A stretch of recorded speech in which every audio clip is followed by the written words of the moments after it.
Hello and welcome to August 11th, 2022. Today is a Thursday, and a busy Thursday it will be. I have a full day of meetings. I think I have 11 meetings. Wow. Fortunately, it's the last day of the week, and it's been a really good week. I've made not only have I done a lot of good work this week, I've made good progress in improving my work, improving things. So I guess I would say that I've worked hard and smart this week, figuring out new ways to do things better, which I think is going to yield improved results for the next year. Yes, if I can do this right, my life's going to be a lot easier. My work life, that is. So, and I think I've got it figured out. Gosh, good. I'm half tempted. Tomorrow's the day off. I'm half tempted just to come home and work. Work from home tomorrow and just get caught up on this thing I have in mind for the benefit of the peace of mind that it would yield. We'll see. Otherwise, this is the Good Life meditation, a video that I do every morning, first thing after waking up, to remind myself of what's important to me in terms of objectives and principles, and to see how I'm doing applying these to the challenges and opportunities of the day, beginning with yesterday and last night. As for sleep, I got to bed on time, and then was up early. Funny, I must have been up an hour before the alarm. Typical, but not in a stressed out manner. I had such a good day at work yesterday that there was really no work to worry about, nor did I worry or think in general about anything. I just laid there awake, looking at the night, or the morning, making its way through the sky and the stars. And the one nice thing about where I live right now is I have a lovely view of the desert beyond my window, and namely the desert night. It's quite nice.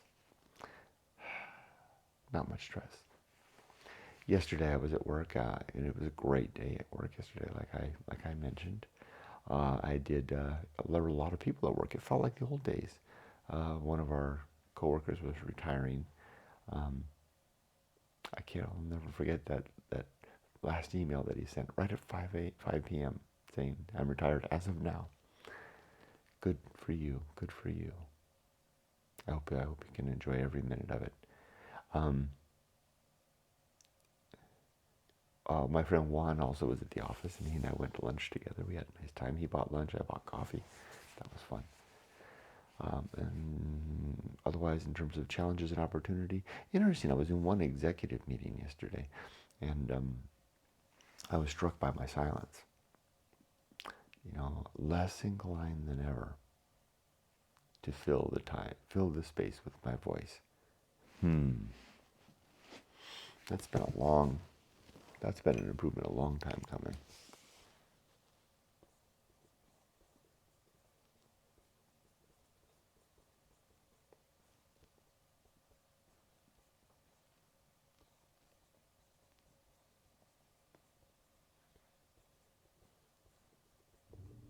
I remember first setting out that goal, maybe more than 3 decades ago, recognizing at that much younger age that I was the type of person that would, in a group, excuse me, my hernia's got to pop in, so gross. I was the type of person who would in a group conversation, feel the need to, color the collective space with my words, which I think may have been a blessing in a way, because it helped to set me on the road of being, as someone described me yesterday when we had a big going away party and I gave a speech, and someone described me as a public speaker. And I think that set me on the road, because I went up and I told a story in front of everybody about one of my projects with the gentleman that was retiring at the time, and sort of told a 5-minute story. And if I hadn't been so inclined to fill the space with my voice, then maybe that wouldn't have helped me to develop that, which I think is a part of my character now. Now, though, it's a matter of temperance. It's a matter of toning that back, um, you know, controlled consumption of my voice, controlled consumption of the time that is the collective time with a group and others. And I sat in that meeting. I just waited. I really only said one thing in that meeting, and I think it was a very poignant and to the point thing. Someone actually pointed that out and said, after I did it, they turned to me and said, "Good point." So good, rather than just filler, more substance than filler. I like that too.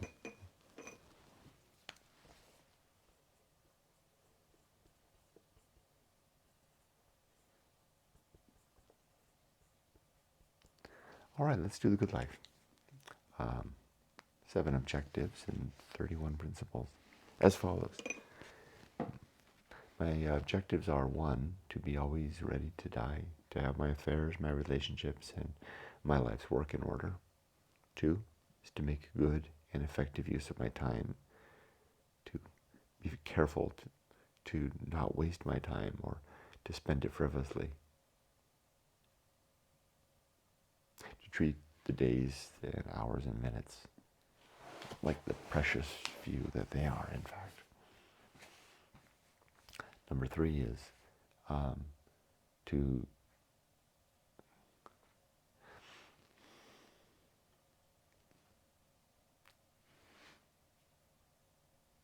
develop and maintain good and sound life principles. That's exactly what I'm doing now with this recitation of my 7 objectives and 31 principles. By thinking about them a little bit, by twisting them a little bit, looking at them in a different light. A lot of times it's rote. I just kind of describe it in the same way, but sometimes I take it and I look at it differently. That's the important thing. And, of course, the character test of each objective and principle to see if it's sound. Next is to cultivate good emotional reactions, to react well to the day, to the challenges and opportunities of the day, and my own internal vicissitude. Next is to perform good actions, just to do good things throughout the day. Hold the door open, pick up litter. Ooh, that coffee's strong. Good. Potent. Next is to cultivate good emotional reactions, to become a person who reacts well to unexpected events, the twists and turns, and the emotional ambush. And lastly is to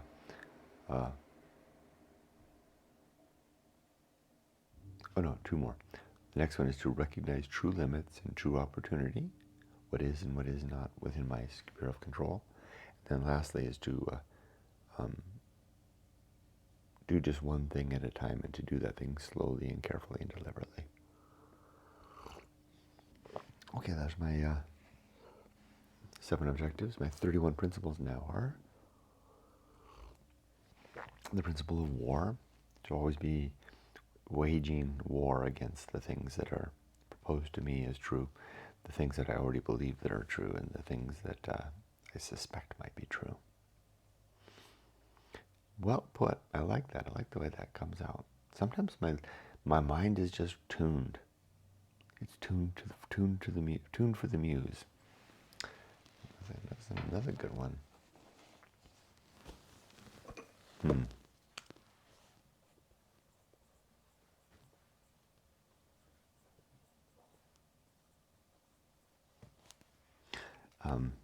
Next is the principle of reason, and the sub-principles of honesty, objectivity, and doubt. I want to be truthful, clear-eyed, and skeptical in all things, especially the important things. Next is the homunculus, which is a reminder that I do not have a soul. I do not believe there's any gods. Therefore, I don't think there's any afterlife, heaven or hell. No part of me will survive my death other than my atoms and molecules. And even those will, especially the molecules, will dissolve away, or, be burned up. The energy that's stored up in this body will be, you know, I imagine I'll be cremated, so it'll be spent off into the atmosphere, into space maybe. The next principle is the Anchorhold, which is a funny idea, simply describing that since I don't have a soul and there's nothing that will survive my death, what do I have? I have this consciousness, this emergent quality of my constituent parts, my body, and that suffers the ills, the slings and arrows of life, and as well as the joys, and will one day die. Like I said,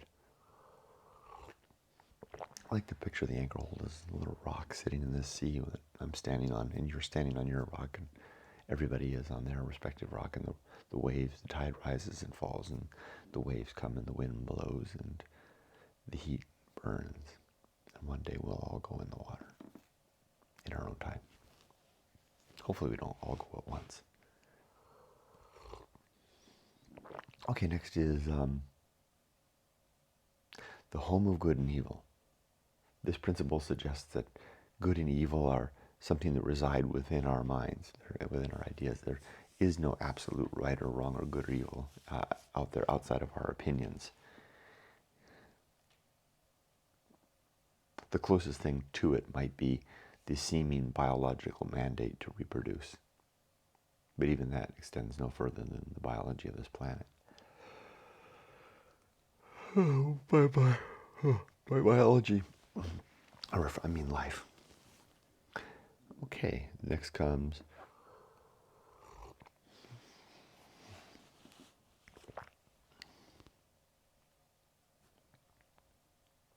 purpose. The purpose of my life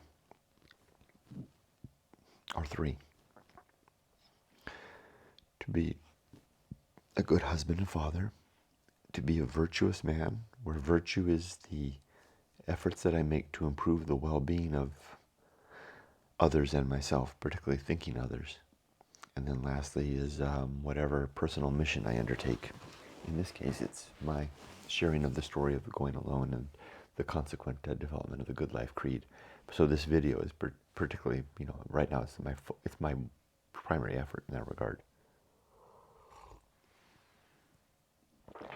Okay, next is atomic principle. Everything is made of bits and pieces, falling to pieces, including us.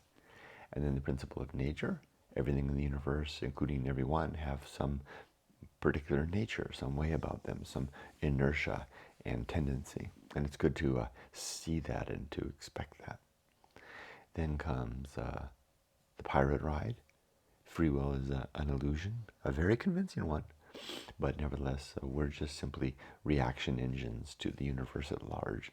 We're kind of like jostling through the life. I like to think of us as like the way that a river winds down a canyon, twisting and turning with the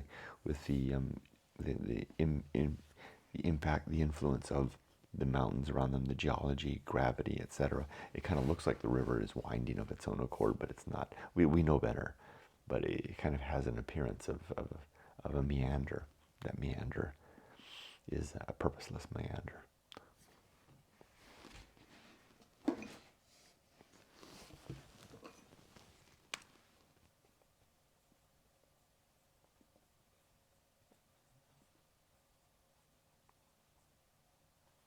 The muse is alive this morning.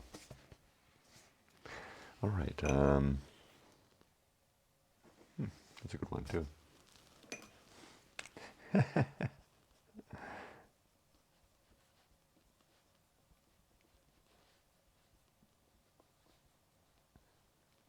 Okay, after that comes maturity and the sub-principles of wisdom and fortitude.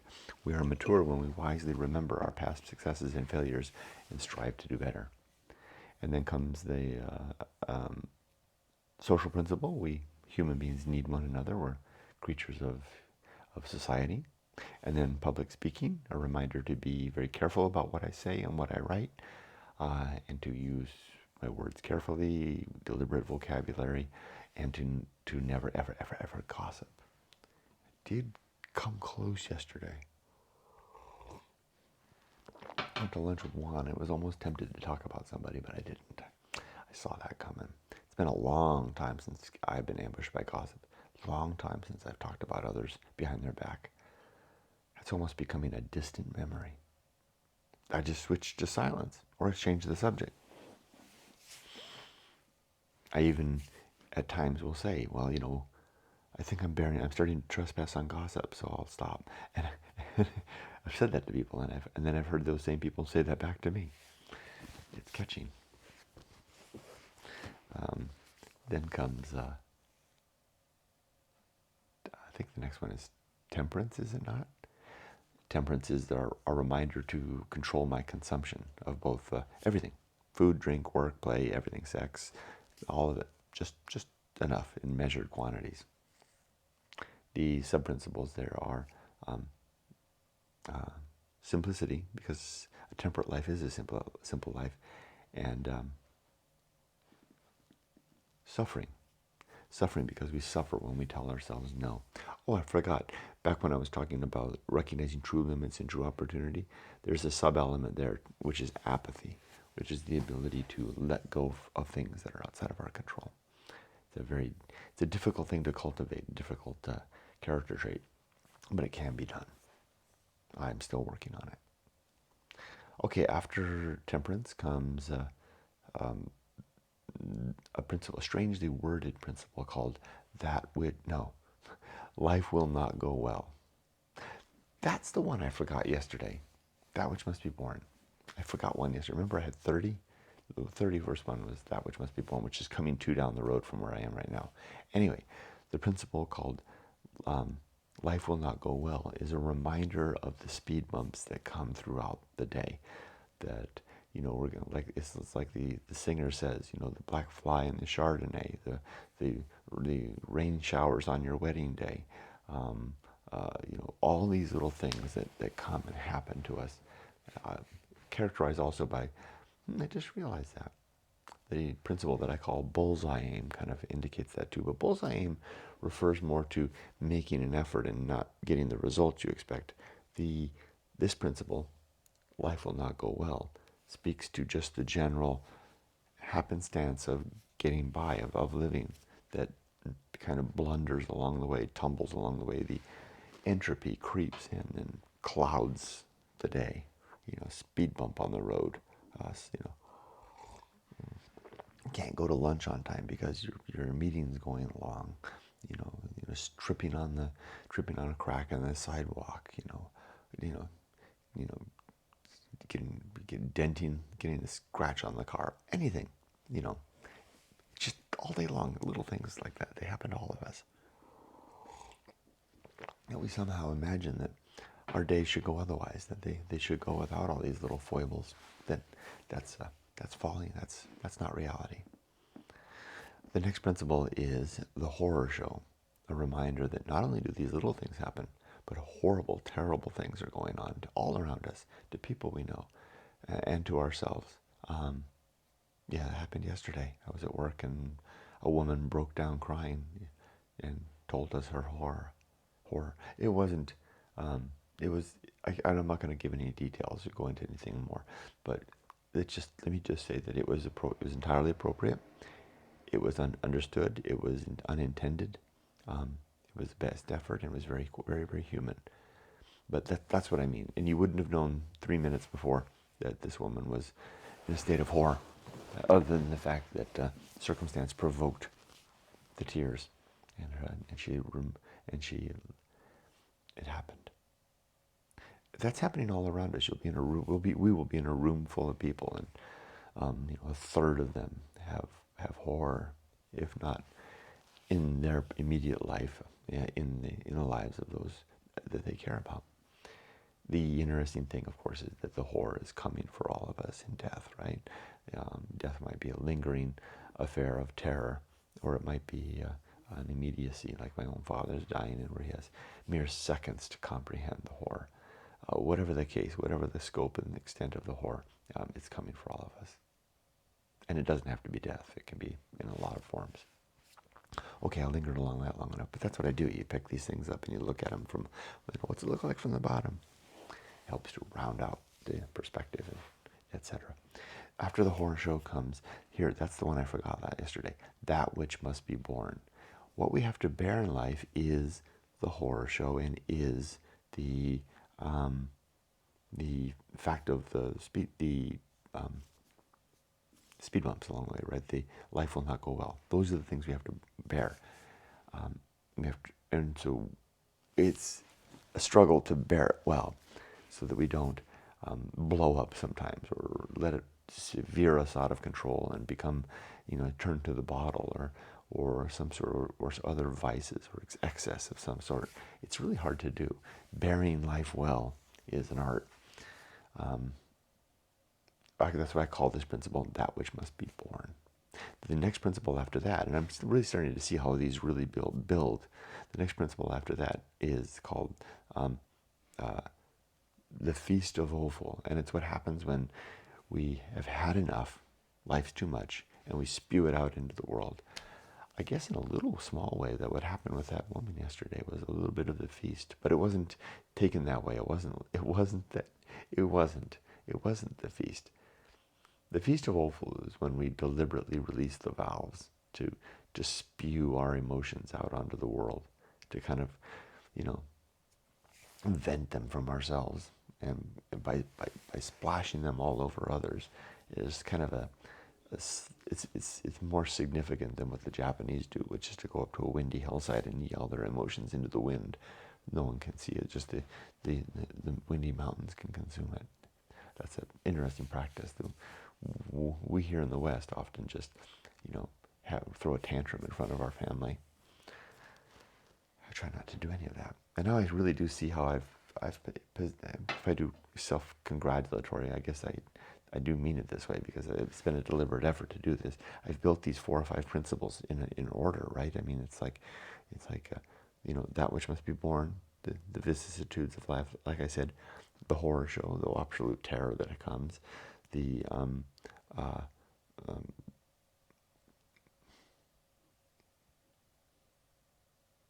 did I say it wrong? Oh, yeah, I did say it wrong. Life will not go well, the horror show, that which must be borne, and then when we've had too much, the Feast of Offal. Those 4 really do, they build well. I'm pleased with the arrangement there. That's part of what this job is, this exercise is to look at the arrangement as well. Okay, after that comes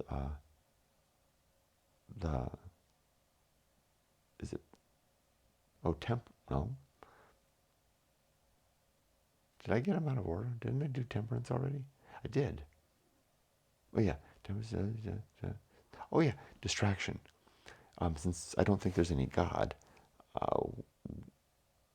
I think that fact is evident to a lot of us. We don't want to see that. A lot of us don't. I'm fine with that, I think. So far it seems I'm fine. Since we don't want to see that, we instead distract ourselves away from that evident fact. I call that fact, and that's the next principle, I call it the great indifference, the great emptiness of the universe. It's the focus of my book, Going Alone. It's the thing that I uncover in the emptiness and alone in the desert. And then I formulate this good life creed as a result. So anyway, if there's that, we spend our lives distracting ourselves from that nothing. We do that through work and play and hobbies and friendships and family and church, etc. All these things. And it's just a big distraction. And when a lot of us are really good at, we'll go a whole life, just distraction, all the way through until we're dead. Telling ourselves there's a forever to follow. It doesn't seem like that's the case. And so I don't want to distract myself in that way. I would rather face the fact and make the best life I can in spite of that fact, or in concert with that fact. That's a better way. Okay, next comes the best seat in the house, to not want to be anywhere else, or be doing anything else. Then comes the Path of Wildness, which is a segue onto a new life, onto a new adventure. That new adventure is called the Great Life Adventure. That's the next principle. The Great Life Adventure is one or more events that occur. It can be a small event like a weekend, or a marquee event like an entire 5 years of our life that we dedicate to doing something. These become the stories of our lives, little jewels and treasures that become part and parcel of our character. Highly recommended.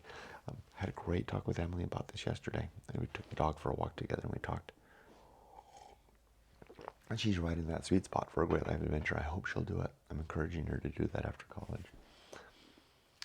And then I also made a deal with her. I told her yesterday. I said, because I have a special bank account that all this money from YouTube and all these things go into, and I'm using that money to save up to buy a house in Japan. But I told her, when you move into the dorms, because she hasn't been in the dorms for the last 2 years because of COVID. I said, when you get in there, I'll make a deal with you. No more than every 2 weeks, because my money's not infinite, but no more than every 2 weeks, I want you to have lunch or dinner with somebody new. And that meal that you have with somebody new that you meet, or coffee, I will pay for. So just wire me, just send me a text, wire me. What is this, 1920? Just send me a message and say, Dad, I went out to coffee, or I had just had lunch with someone I met and it was $20, and I'll send you $20. I should put a limit on it, but I'm encouraging her to do is to socialize. I told her no more than the first time you have a meal with that person. I trust her. I'll do that. So you go and have a second meal with them. You're on your own on that one. But the first meal with a new person, Dad will pay for. I'm trying to encourage her to break out and make friends and meet new people. So hopefully she'll do that. I'm going to remind her to do that. So anyway, there was that. Then I did the Great Life. Wait, hold on. Where was I? I did. The Great Life Adventure. And next comes, after the Great Life Adventure, comes the risk of avoiding risk, the surface level risk, and the deep risk of life. The surface level stuff is all the safe stuff, right? Education, career, home, family, security, saving for retirement necessarily. We can do those things because that's something that our soul society is designed for that. Whole institutions are set up, college and church and family, all these things encourage us towards these things, or corporations are foster our career, etc. The challenging one is going for the deep risk of not spending some time to find or make one's character. That comes of having a Great Life Adventure. So that's why I recommend doing the Great Life Adventure immediately after college. Definitely go to college. Gotta go to college. There's really a lot to be said for that.